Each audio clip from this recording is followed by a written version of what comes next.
टंडो गुलाम हैदर में जर जो पानी खारो थी वञण करे शहरी पीअण जे साफ़ पानी लाइ परेशानी के मुंहुं ॾियण लगा आहिनि। पीपुल्स कॉलोनी, फाजिल टाउन ऐं भरपासे जे इलाइक़नि में जर जो पानी मुकमल तौर खारो थी वियो आहे, जंहिं करे इलाइक़े वासी पीअण जे पानी लाइ सख़्त परेशान बणियल आहिनि। समाजी अॻवान गुलाम मुर्तज़ा लगारी, हाजी हुसैन बख्श चांडियो, काशिफ समो ऐं ॿियनि अवामी आवाज़ टीवी सां ॻाल्हाईंदे चयो त टंडो गुलाम हैदर जी पीपुल्स कॉलोनी, फाजिल टाउन ऐं भरपासे जे इलाइक़नि में जर जो पानी मुकमल तौर ते खारो हुअण करे परे खां औरतूं तोड़े मर्द मिठो पानी भरे अचण ते मजबूर आहिनि। पानी आहे त उहो खारो आहे, एॾो खारो आहे जॻह बीमारी न थिए उहा बि असां मथे।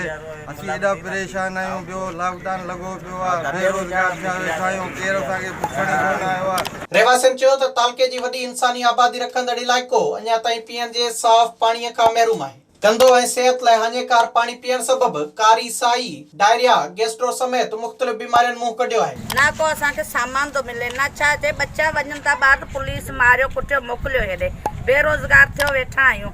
जेके बि सामान मिले पंहिंजा घर पियो भरे, बसि असीं ग़रीब आहियूं, माच कयो वेठा आहियूं, पाणी लाइ सूरनि में आहियूं। रहवासियुनि सिंध सरकार तोड़े ज़िले इंतज़ामिया खां मुतालबो कयो त नोटिस वठी पानी जा आरो प्लांट लॻाए ॾिना वञनि त जीअं हिन रमज़ानुल मुबारक में पीअण जे पाणीअ जो मसइलो हल थी सघे। विज़िट कयो अवामी आवाज़ मीडिया ग्रुप जी वेबसाइट awamiawaz.pk।